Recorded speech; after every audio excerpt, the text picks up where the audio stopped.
Monday. Nobody expected this Monday. Terrence Howard is back on Joe Rogan show. We all love Joe Rogan, each and every one of us. None of us has anything bad to say about Joe Rogan, nor Terrence Howard. So you should be excited for this one. But here's the twist. It's not a story without a twist. This time, he's being confronted by none other than Eric Weinstein of the Weinstein brothers. And this is not of the Weinstein, like, what's that? What's the bad one? I saw the thumbnail for this and I said, no, okay, this is not happening. But I looked at it and it was 4 hours old, fresh, hot off the press. And I just canned whatever I was going to talk about today to talk about this because Terrence Howard, he's all over the place. And I like the guy. I like Terrence Howard. So far, what I'm seeing by what he's saying that 1 × 1 = 2, and that there's no straight lines and all these problems with zeros and all these problems with 2 and the square root of 2 and all this gobbledygook nonsense.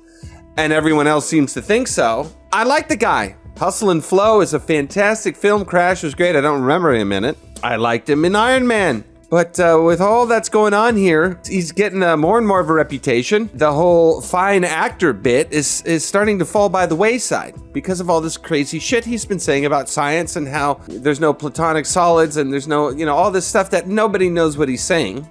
Right? Even if you know something about science, like I do, I like this stuff. I actually thought I was going to be a cosmologist at one point. That doesn't qualify me for anything. But I like science, and I'm hearing this guy say all this stuff, and there's something about it that would really catch the woo-woo people, because it's kind of this idea of saying, if one thing is wrong about our science, then everything's wrong. And if everything's wrong about our science, then what could be right? And then talking about all this ayahuasca psychedelic stuff, it's just too juicy, it's just too tempting. And I think that's what's happening here. And now we have this gentleman on, Eric Weinstein, to argue or to debate or to agree. I wasn't sure, I know now, but I wasn't sure what it was. Back on the JRE show, just where you go for all your science news. And think about Eric Weinstein. He is smart. Let's just hear a little piece for now, what it is. Let's just hear a little bit about how this is going to go. Terrence, I think, I heard him on TMZ. I was not looking for a debate. I wanted to make sure that Terrence had his position steel-manned so that anything that he didn't know how to do within mathematics that was legit gave a chance to put his best foot forward before he got reviewed. So I saw this and I kind of said, oh no, okay. I thought they were going to debate. I really thought they were actually going to go at it and debate. And when I saw this, judging by the reputation this guy has now, like I said, he's very smart. But recently, in the past couple of years, he's kind of gone down a very interesting direction, which is sort of leading toward a kind of alt-right stance on things. I can't say too much about it, but the vibe I get is that maybe some people who are kind of saying, Hitler had some good points. He was entertaining discussions with these circles. I remember I was on some, what was that called? Clubhouse thing. And some loudmouth, wannabe influencer was just screaming about how can you say that high carbon is causing global warming when there was so much high carbon in the ice ages and things like this. And he was in the discussion for a little while and kind of saying things like, you see, things aren't as clear as they seem, are they? There's a new dynamic of thought or of a new dynamic of perception happening here. Beware. And his brother is a bit the same. His brother, Brett Weinstein, is a bit the same. They're going in this direction of this is serious what's happening. They have heavy takes on things. So I didn't know whether he was going to agree with them or disagree. And I saw this, oh no, he's going to agree with them. Oh man, of course you're immediately thinking, geez, maybe I don't know anything about science. Maybe Terrence Howard does have something here and he's a genius. And I was a little scared anyway. I mean, look at this. It's 4 hours long. I'm not going to get through this right now. This might be a two-parter. So if you hear me saying this is a two-parter, then there's probably part 2 coming up. Yeah, we're going to get through just the gist of the beginning. I didn't ask to come on. You asked to have me on. I'm happy to do it because I'm a friend of the show. But you reached out about the episode specifically, yeah, sure. And I felt like if anybody could talk to Terrence and actually understand what they're talking about. Yeah, I realized that you weren't trying to eviscerate me or anything like that. You actually wanted to hear a well put together argument concerning these things. So I appreciate the way he talks. I'm not going to show anything from his old talks and what he said. You can look that up yourself. But the way he talks, you're concerning and you're appreciating. You know, he's speaking he's so soft and kind of lovable. It makes you want to take him seriously, doesn't it? I thought they were just going to really powwow on this, and I wasn't looking forward to it. Pushing this narrative towards, like, finally someone's going to validate what I'm saying. Finally, you know. Thank you to you, Joe, and for putting me on the show initially. Yes, Joe. Thank you, Joe. We all want to say thank you from the bottom of our hearts. Otherwise, this episode wouldn't be here today. And for your audience, for how they responded, and the support, and the people that were against how they responded. Thank you, Johnny, how they responded, and the people who are against it. I thank all the haters, and I thank all the supporters, and I thank the people that's on the fence. And I'm hoping that today we can move people over to one side or the other. Well, I'm hoping today I can move everyone into the haters category, because I'm starting to think the shit I'm saying is total bullshit. So someone help me, please. Eric? You're an exceptional human being. You really are. You're very, very unusual. For a guy to be that good of an actor, I almost always dismiss them as being a moron. He is a good actor. It's almost like Joe is saying what we're all thinking right now. And again, I even watch this stuff and I'm going, oh, maybe he does know what he's talking about, but I don't know what the hell he's talking about. I'm not going to pick on this guy, but I don't know who's thinking the other way, that what Terrence Howard said is like some on the money shit, is based. What he just did was very big. He said, thank you to the haters. I haven't gotten to that plane of existence You gotta stay offline. I keep telling you. Some people just should. I wish I had haters. I really do. I think my last video maybe got 10 views. I could get some hate views. I love all you non-haters out there who are watching the show. Thanks. And I was much more infuriated by the response than anything I heard in the podcast, because I thought that a lot of people just used their position of greater formal education in some of these areas to be jerks and to be really dismissive and pretend that they couldn't understand things that you were saying. And no, I'm not kidding. I know, I heard it. Because I think this thing goes out to millions of people. Be reading the comments. It's not the online stuff. It's the academic stuff. The academic stuff is really it's vicious stuff. I agree. And it's always with like a pretend smile on the face, so it's the worst. Mm-hmm. He's about to make a very, very good point here, and I appreciate it. This turned me onto the episode finally. If I start coming after Terrence and saying, I think this stuff here is bullshit, and he's like, I didn't say that. That's what you inferred from what I wrote. Then I've just basically insulted a person incorrectly. And if I praise something, I don't know whether I built that in my mind or he built it. So the first thing I thought we would do is I would try to recapitulate what I understand of Terrence's sort of grand arc and see whether or not I can steelman it. And then Terrence can say yes, and then I can evaluate it. But until we do that, I don't know whether I'm actually reacting to the real man. I think that's really important. And what you said. I agree. 100%. I have many stories of this for people, especially in Ubud. They're filled with spiritual counselors. Again, let's see. Shamans and spiritual life coaches. Give me a life. There's a life coach. That's a pretty good life coach looking guy. Christ, I might even know who that is. No offense to anyone watching. But yeah, these guys, they have a lot to talk about. They immediately want to start shoving it in your face. And for me, it's pointless because you have to calibrate what each other are saying first, and then you can help each other or hurt each other. So everything starts off so fast. Immediately, well, you gotta understand that it's all just things you're attaching to and giving energy to, and it's just going, well, maybe I do understand that. Maybe you're not really seeing what, and la la la, on and on and on. And to calibrate with someone, it takes time. And that's why I don't want to completely shit can Terrence Howard. God knows what the hell he really means what he's getting at. Give him a chance. Terrence Howard spoke at Oxford. I think people were walking out. It's just been a shit show. It really just seemed like it was just some movie star trying to, like Joaquin Phoenix trying to be a rapper, I guess people have made that analogy with him now that I remember. But then you see him on some other talk show and you're just seeing thumbnails all over the place of him with a wig on. look, Terrence Howard wig. You've seen all these thumbnails, and I'm just going, dude, what is this, man? I didn't even bother clicking on it because it's just so ridiculous. Before we get into the actual science, he does have something to say about this. He has something to say about the wig thing.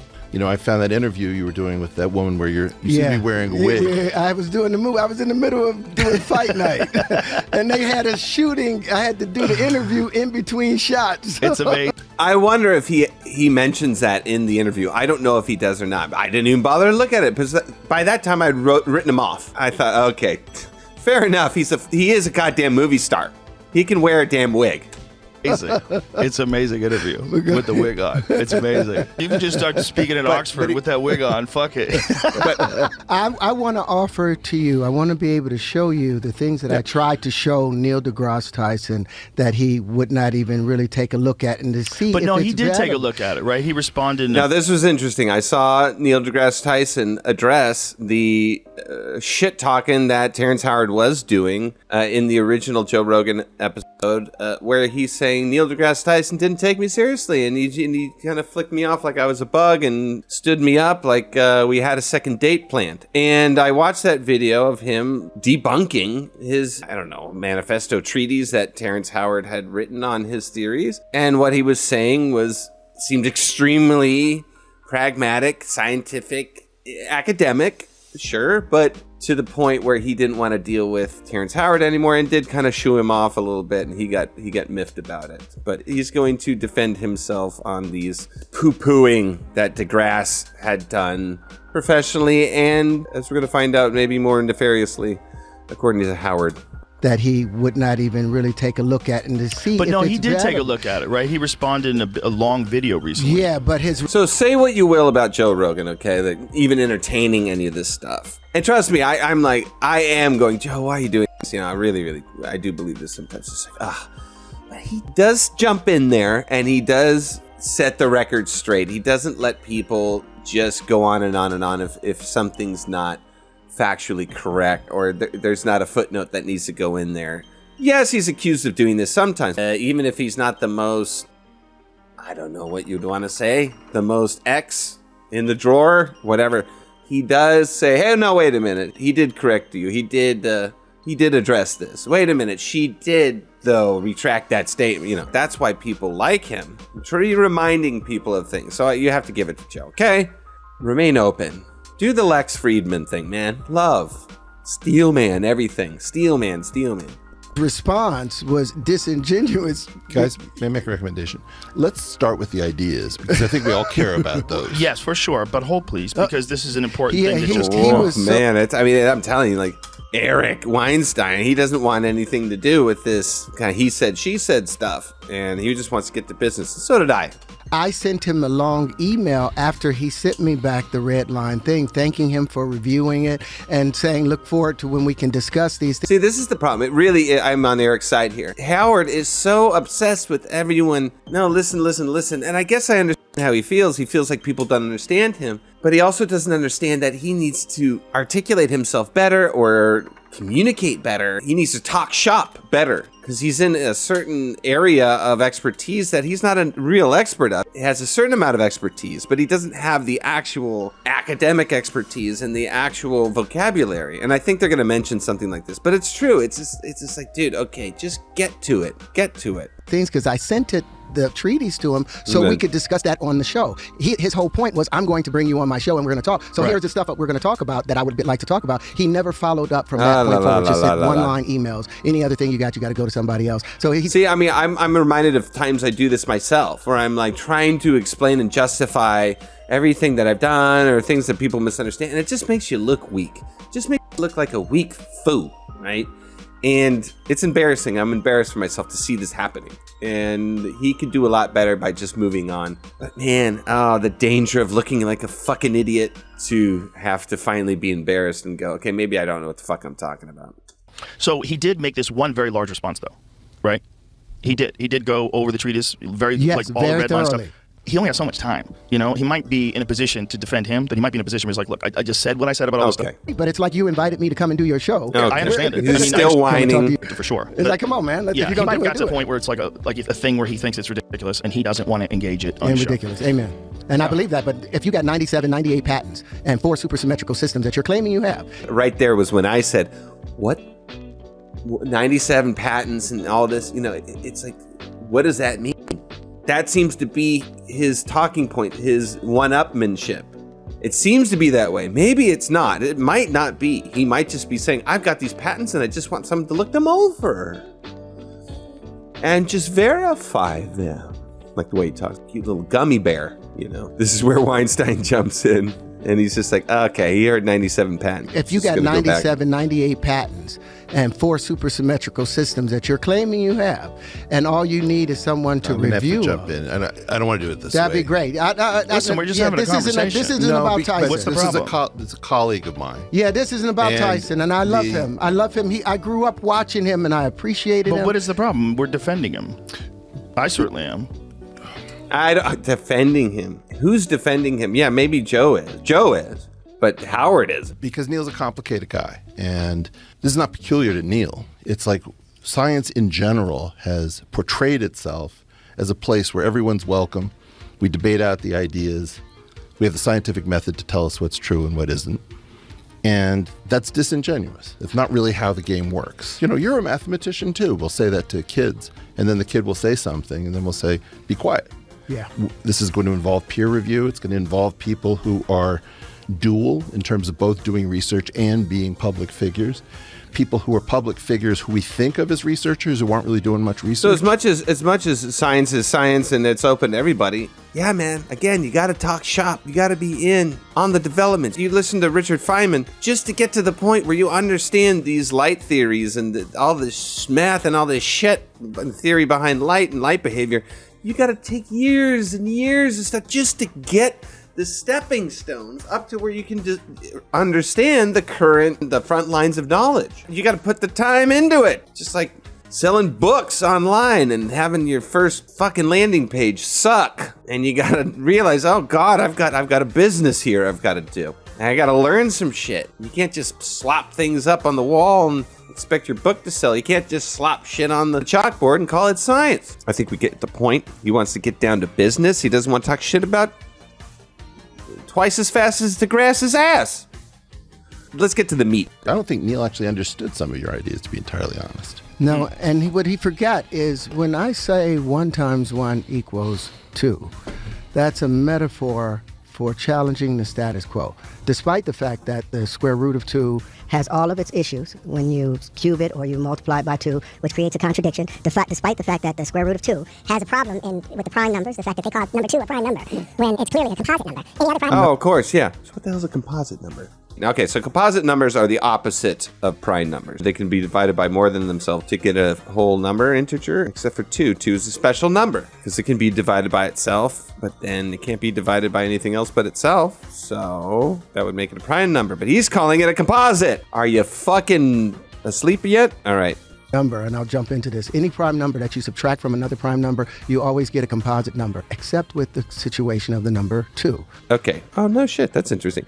So 89 minus 83 gives you 6. Okay. Interesting. All right. Except for 2. So if you subtract 2, 3, if you subtract 3 and 2. So if you subtract 5 and 2, you get 3, which is a prime number. If you subtract 19 and 2, it's going to be 17. Interesting. It's very interesting. 47 minus 37 is 10. That's a composite number. Interesting. Wait, no. Okay, fuck this. Anyway, go ahead. Except with the situation of the number 2. And there's so many people and that's why the prime numbers are unpredictable, because of that problem associated. So there's been a problem with 2 for so long. 2 is different. I mean, you will find that mathematicians will 2 is different. Often talk about proving something for characteristic not equal to 2. So they'll single out 2 as being just very, very different. So look that up when we're done. Yeah, but why? But why would they do because that? Adorable. He wants to know, though. He does want to know. Or does he want to know? He's getting towards something. 2, it does belong as a prime, but it is also special. And in other words, I have the opportunity to strawman you if I want to, because what you just said sounded crazy. And I also have the possibility to steelman you. So all the algebraic topologists who just heard, for characteristic not equals to 2, they're like saying, yeah, that's fair. And so in part, by just jumping into the middle of this, we don't have the benefit of putting your best foot forward, because, you know, if you say 1 times 1 equals 2, everybody knows that that's crazy. So now we're on to 1 times 1 equals 2. Actually may mean, and what the fact that you don't use certain terms, or the fact that you use certain pronunciations that communicate to me something very positive, which is that you taught yourself. You learned the stuff from reading about it, because nobody taught you, or you wouldn't pronounce certain words the way you pronounce them. True. Yeah. True. So, you know, in part, you always have the ability to make fun of somebody who pronounces a word the way it's read on the page. And then you also have the opportunity to say, holy cow, that guy actually taught himself. That's more impressive. He's really doing Howard a service. He's patting him on the head and saying, listen, man, I know you learned this stuff yourself. It's impressive. And I'm looking at everything you did. And I just see all the effort you're making. I'm really impressed. But you just don't know what the fuck you're talking about, man. I don't know how else to tell you. I want to be fair. And what you did, nobody could have done. Very few people have the tenacity and the time to do what you did. But you just don't know what you're talking about, man. Come clean. Just accept it. Move on. Get on that hustle and flow too. Call up 186-CLICK or whatever those guys are called. Yeah, they might be dead, but we'll get you another pimp song, get you out of jail, and we're going to make a hell of a movie. We'll get that blonde hooker that turned into this massive promoter who's in charge, and we'll throw it into the new inclusive thing. We'll make her the star of the show. You can phone it in from jail, and she'll do all the stuff on the outside, and we'll focus on her. What do you say? Put down all this math and all this riffraff. Leave it to me. Leave it to us. Do what you do best. Can you turn down the AC in here? It's hot. I'm hot. What you said when you went into this whole Flower of Life riff that becomes your larger theory. And the only way I know how to do this is to see whether or not I actually grasped it. Let's because, go. you know, I also had to spend some time. Because you don't. I actually grasped it. Let's because, go. you know, I also had to spend he said, let's go. Okay. Yeah, so I'll follow your lead. Right. What's going on with the number 2? The sitting over here going, CIA hey, is in charge of the what's up with 2? 2's different. What's up with 2? Because of what he said, you know, Right. the fact that the even-odd distinction. Isn't that odd, though? That But 2 is different? The What a problem, strange thing. The problem that's associated with the number 2 is because of the identity principle, which I call the Jim Crow laws of mathematics.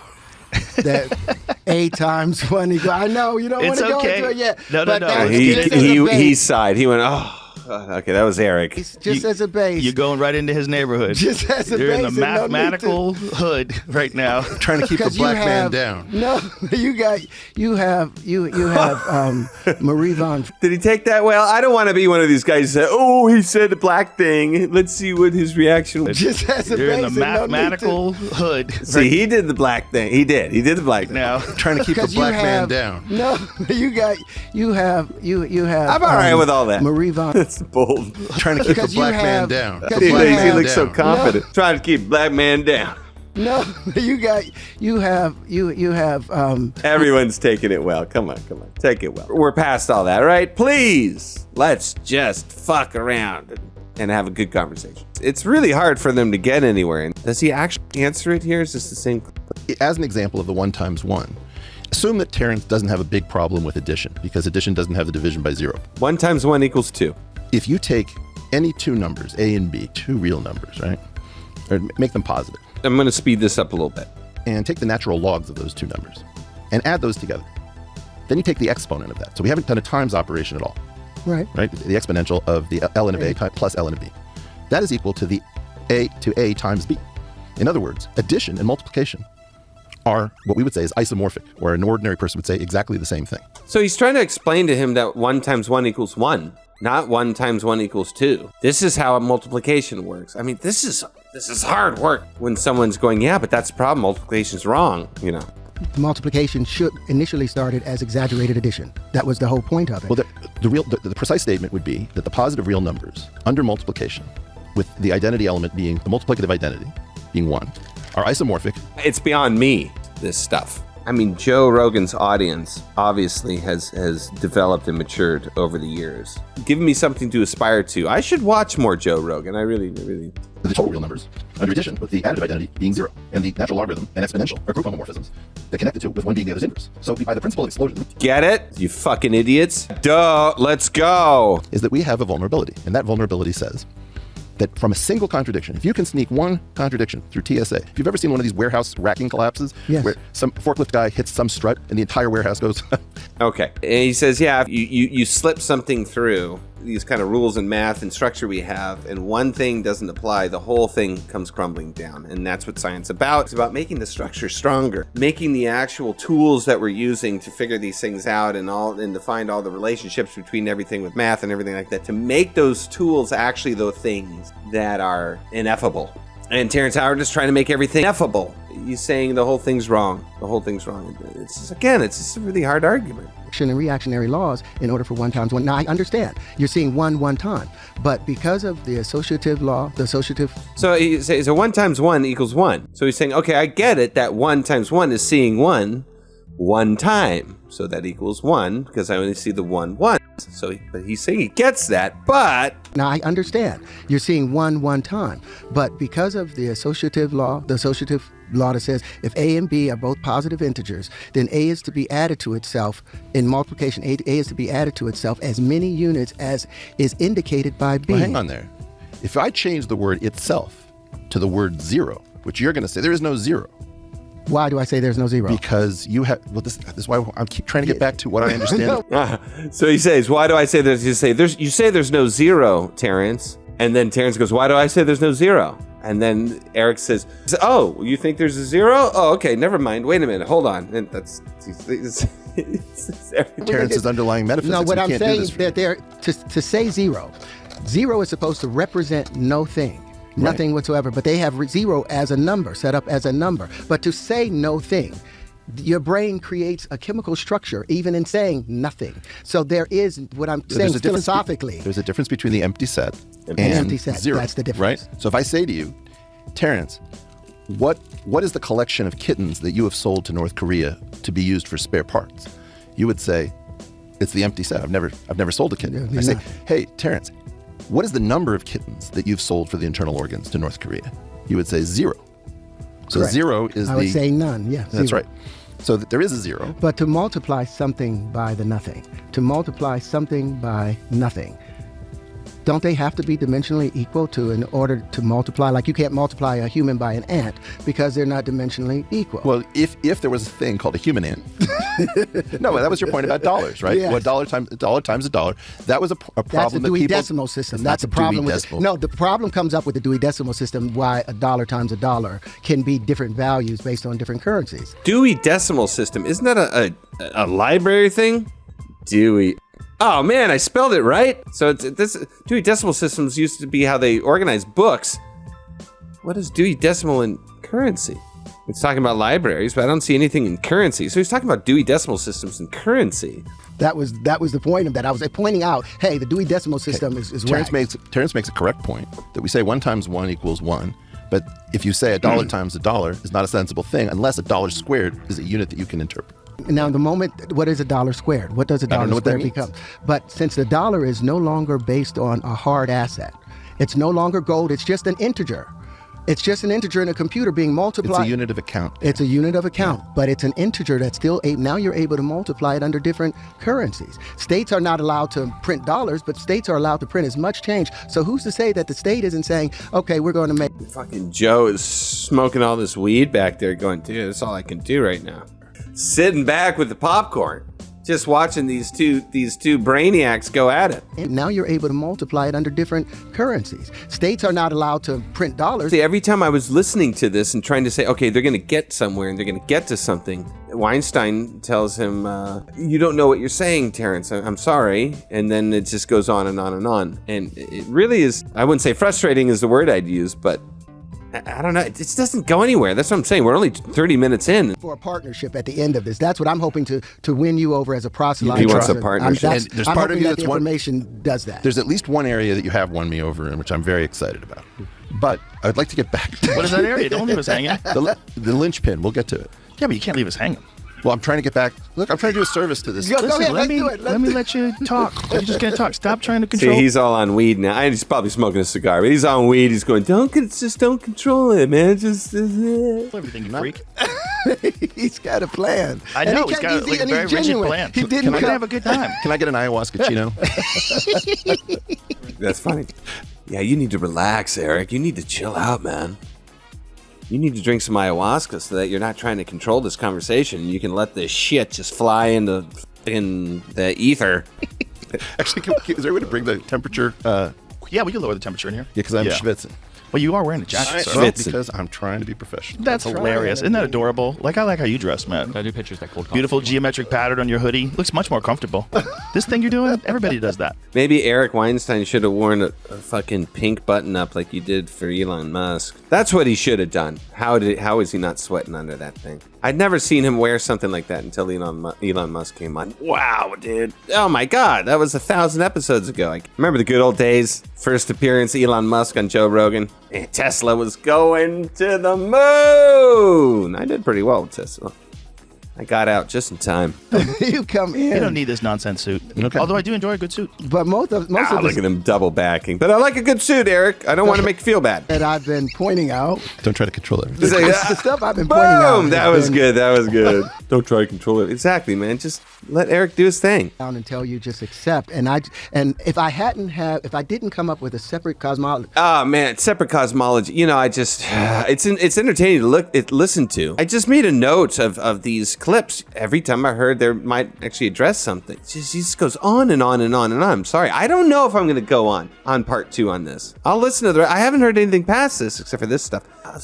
The guy is he's just disorganized and he's all over the place. He's obsessed with this. That's all he's got going. Like, he's trying to give an example of something and he can't even find his book on his website. Well, that's why while he's getting that, I'm going to. Got it. No, I don't. I'm on your website. I don't know exactly where you're. So they're trying to find a book so they can look at that pattern on his shirt. This like flower pattern. They want to look at it. Got it. No, I don't. I'm on your website. I don't know exactly where the book would be. Listen, Jamie, he gets miffed here. A little more, square root of 2. If you'll just type into my book, TCO. That's what I'm looking. Well, where's the book? It's. Oh, where's the book? He sounds like Anthony Jeselnik, man. He's had it. Jamie doesn't want any piece of this. He's done with Terrence Howard, even though Terrence Howard has been very nice to Jamie. TCO. That's what I'm looking. Well, where's the book? It's. Or you could also Google. Yeah, and look at him. He's just like Or you could also Google OTO. Oh, that poor Where's fucker. It's. Like, it's just like, dude, I actually have to like perform and show this material here. Like, what do I do? See, if you just open up the book, you got to open it though. Download, yeah. Right there? I don't know if that's what downloads the book. Yeah, I don't know. Let's see, open. Click on that, and that just takes me to this, and then It's not doing it. Let's try searching Google OTO. Honestly, it's fine. People take a while to find something, but it's like, dude, like, this is the moment. You got to have your presentation ready. You know, they got to have the sound right when you're presenting your video in a high school pep rally, right? It's all about the presentation. Joe's laughing. It's not doing it. Let's try searching Google OTO. He just can't keep it together, man. He just doesn't have this shit together. And then Weinstein finds his fucking book. So just tap they the finally cursor find the tool damn right book. there. Okay. Okay. So this is. And we can this is rotate that with the Yep. cursor and get What's great about this, I'll be able to pull pieces out of it. Yeah, so just tap onto that. Brilliant. So he's on this pattern, you know, and this is a pattern that spans around the globe and a lot of spiritual communities and new age communities. I see it all over Bali. I got a buddy of mine here. There he is. This is a gentleman who presents a lot of these sacred patterns to the world and talks about all the meaning that's in these sacred patterns and whatnot. And often they're releasing things like this. It's kind of a simulated acid experience, a waving perception on 2 hits of acid and feeling the energy of these rocks. And oftentimes they're talking about these patterns. They have meaning, and it's all about the meaning. And you see these objects, and it's all about the meaning. It's pointing us to something. We're getting somewhere. You drop 3 tabs of acid, and you're really beginning to actually see what it's all about. I just watched this Grateful Dead documentary, and a lot of the times they're talking about how they just kept feeling like all this acid, all this shit. They're just about to get somewhere, and they're just about to see what it's about, and then it all falls away. They almost have, and then it all falls away. That's what's going on with psychedelics. And it's going to happen. And it's getting bigger and bigger. I'm almost there. It's gonna be great. It's gonna be wonderful. And we almost got it. And it seems so real. You know, on and on and on. The stark difference between something like Zen, Dzogchen, Advaita, compared to psychedelics, something, we're showing you something. The Advaita Zen stuff is, it's all happening here. And you rest. You're resting in this. This is it. And this sensation of something's happening is just that, a sensation of something happening. So you have this stuff. And there's a lot of money to be made in this market. You know, when people are just starting to turn on and get that thing, it's just like, you know what I'm talking about. You know the sacred shape. You know the sacred shape. You know the circles and the sacred shape, the blooming flower. Life is blooming and everything's blooming out of nothing. The way I understand it, because I didn't know anything I've seen this pattern before, didn't know its history. I know you can... Supposedly this is like where everything kind of, his whole theories start. You know, and this is about where I got to. So I haven't heard much of this, but this is where all of Howard's theories begin. I've seen this pattern before, didn't know its history. I know you can sort of construct it with ruler and compass, which is sort of a mathematical thing about what you can and can't construct with 2 simple instruments. But what these overlapping circles are is a question. And the way in which I got to understand how Terrence sees the world is he says, look, there's this very old pattern. Ooh, I've never seen this before. Nice. It's distributed all over the world. And there isn't a great explanation for why it's found in so many different places, at least as far as I'm aware, and part of your point. And so I think you took a sort of Straussian approach to this by saying, I bet that this thing is hiding a secret. And that the reason that this is widely distributed is that it's cryptic. There's something that has to be understood that is not on the surface. And this is what it is about psychedelics. It really creates an object in your mind that says we're getting somewhere. The DMT elves are telling me something, trying to show us something. But that's all it is. It's just a sensation of something is trying to show you something. And that's all you're feeling. It's just kind of this dopamine of something's going to happen. Something's going to happen. When the whole thing really is, it's happening. It's here. There it is. And that's just a sensation that's driving you. It feels profound. It feels deep. But it's just a sensation that's an affect of something is going to happen. That's the first idea. First idea is it's not this, it's the thing that projected to this. And that's what you mean when you say opening the flower. Because the flower of, when I was researching... I'm imagining the flower is just the blooming of phenomenon, sense, feeling, thought, sensation, blah, blah, blah, blah, just coming out of nothing. I don't know what I'm going to think in the next second. I don't prepare my next thought. And I think it's my thought, but I don't really prepare to think anything. It just kind of happens. And then I kind of realize I have been thinking it. And that to me is this blooming of thought. So that's kind of maybe what I thought this representation of the flower, or the blooming flower of life, or something like this. It's flowers blooming out of, it's patterns blooming from nothing. This idea, this concept. Life arising from the Buddha field, from God, the Godhead, coming out of the Tao, the nothing, is this now something, this blooming. When I was researching where the Platonic solids came from, this is the oldest version that I got from all of antiquity. It came back to them. Well, there are no platonic solids because you're in dimension 2, except for what you built, which is the thing above. So, I mean, all of this really, it never gets anywhere. We never get anywhere with this stuff, to me. At least I haven't seen it yet, and I'm not going to put you guys through it. They're talking about straight lines. I thought I might put you guys. This is like really beautiful. There's no straight lines, because if you zoom into the straight lines, it's always going to show wiggles and patterns and all Classic this. UFO. That's amazing. How insane is that this was These are real people? On Earth. By nature. Just And by it's nature. crazy. It's so different than anything else we see that it makes our mind go, what the fuck? Yeah. Yeah, I mean, okay, that's great, Joe, and everything, but, you know, I don't know if they even get to the point of anything. If they do, I'll make another video. I will. I'll go through it and I'll make another video and we'll break it all down. Otherwise, you won't be hearing this. Okay, so I mean, I will say this though, that this came out like probably 6 hours ago. So there was a piece in the news and Google News about it from essentially sports.